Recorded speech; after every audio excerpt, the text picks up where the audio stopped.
রাতে রাতে বন্ধুরা, তোমরা সবাই কেমন আছো? আশা করি তোমরা সবাই ভালো আছো, আর আমরাও খুব ভালো আছি। কিছু স্বপ্ন, কিছু আশা, তোমাদের অনেক অনেক আমার তরফ থেকে ভালোবাসা। তো চলে আসলাম নতুন একটা সকালের নতুন একটি ভিডিওর সাথে। তো চলো দেখো, তোমাদের দাদা ভাই গিয়েছিল বাজারে। তো জানো তো, আজকে বাজার থেকে তেমন কিছুই আনেনি, এনেছে শুধু পেঁয়াজ আর আলু। আজকে সোমবার, আমাদের নিরামিষ। তাই তাই আর মাছ টাছ কিছুই আনিনি, কারণ আজকে তো আমরা নিরামিষ খাবো। আর আমাদের ঘরে পেঁয়াজ ছিল না, ওই জন্য বললাম যে পেঁয়াজ নিয়ে আসতে।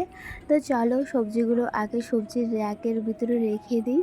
জানো, আমার না খুব অসুবিধা হয় ভিডিও করতে, কারণ স্ট্যান্ড ছিল, সেটা নষ্ট হয়ে গেছে। আর ভিডিও করে দেওয়ার মতন না মানুষ নেই, তোমাদের তো আগের ভিডিওতেই বলেছি। তো দেখো, আমার উনুন এটা, তো উনুন থেকে এখন ছাইগুলো ফেলে দেবো। তারপর উনুনটা দেখেছো তো কতটা নোংরা হয়ে আছে এখন। কি বলো তো, কাঠের উনুনে জাল দিয়ে রান্না হয় তো, একদিন দুদিন রান্না করলেই উনুনের অবস্থা খুবই বেহাল হয়ে যায়, চোখ লেপতে হয়। তো চলো আগে তোমাদের সাথে গল্প করি, আর উনুনটা আগে ভালো করে পুছে নেই আর কি। পুছা বলে কেউ, ল্যাপা বলে, তো আমরা ল্যাপা বলি। জানো তো, আমাদের এইদিকে ৩-৪ দিন থেকে একটানা বৃষ্টি নেমে যাচ্ছে, কি বলবো তোমাদেরকে। আর আমরা না কোনো কিছুতেই আর কি সন্তুষ্ট না। যখন আমাদের এদিকে রৌদ্র ছিল, তখন বলতাম যে কবে বাবা বৃষ্টি হবে, আর পারছি না, গরমে ভালো লাগছে না, কবে শীত আসবে, কবে বৃষ্টি আসবে।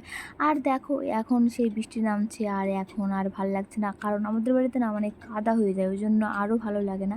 তো দেখো, সকালবেলা উঠে ঘর টর গুছিয়ে নিয়েছি, আর গুছিয়ে তারপরে এখন ঘরটা মুছতে হবে আর কি। আজকে সোমবার, সব লেপা পোছা মোছা ঘর টর সব কিছু করে তারপরে চান দান করে পুজো করতে হবে, তারপরে রান্না করতে হবে।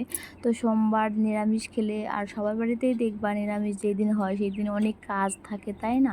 তো চলো আগে চটপট আগে ঘরটা মুছে নেই। তো এই যে এখন ঘরটা মোছা হবে, মুছবো আর কি, কি বলবো আর কি, ভুলে যাচ্ছি।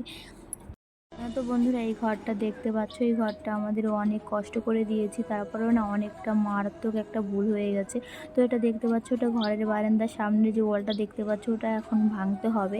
তো মোট হবে 3টা হবে, থাকার রুম, একটা ডাইনিং, পায়খানা, বাথরুম, রান্নার জায়গা সবই হবে। কিন্তু এখন টাকার সাথে সব কিছু, তাই না? আমাদের মধ্যবিত্ত পরিবারে অনেক কষ্ট করে সব কিছু করতে হয়। তো দেখো, আজকে সোমবার, ঠাকুর পুজোটা করে নিয়েছি, শ্রাবণ মাসের সোমবার। তো দেখো, এদিকে বললাম যে তখন নিরামিষ রান্না করবো, তো রান্না করবো শাকের ঝোল আর আলু সেদ্ধ। তো এখানে আছে পুঁই শাক, কুমড়ো শাক আর দুধ কচু শাক। তো দেখো, কাঁঠালের বীজ দিয়ে আর ডাঁটা দিয়ে রান্না করব। তো দেখো, আমার শাকের ঝোলটা রান্না করা কমপ্লিট, আর আলু সিদ্ধ ভাতের হাঁড়িতেই দিয়েছি, আর এক্সট্রা করে সিদ্ধ করিনি। তো ওরা, মেয়ের বাবা মেয়ে স্কুলে যাবে, ওই জন্যই তাড়াতাড়ি করে রান্না করা। তো দেখো, এটা রাত্রে লক্ষ্মী সোনাকে খেতে দিয়ে দিয়েছি, আর লক্ষ্মী সোনা খাচ্ছে। এখন খাওয়া দাওয়া হয়ে গেলে ঘরে বাঁধা হবে। আর ভিডিওটা বড় করলাম না বন্ধুরা, ছোট ছোটোই ব্লগ দিব, ওটাই ভালো লাগে আমার। বেশি বড় ব্লগ দিলে কি হয়, তোমাদেরও বোরিং লাগবে দেখতে। তো চলো, আমার পাশে থেকো, আমার ভিডিও তোমাদের ভালো লাগলে লাইক কমেন্ট শেয়ার করে দিও, বেশি ভালো লাগলে সাবস্ক্রাইব করে দিও।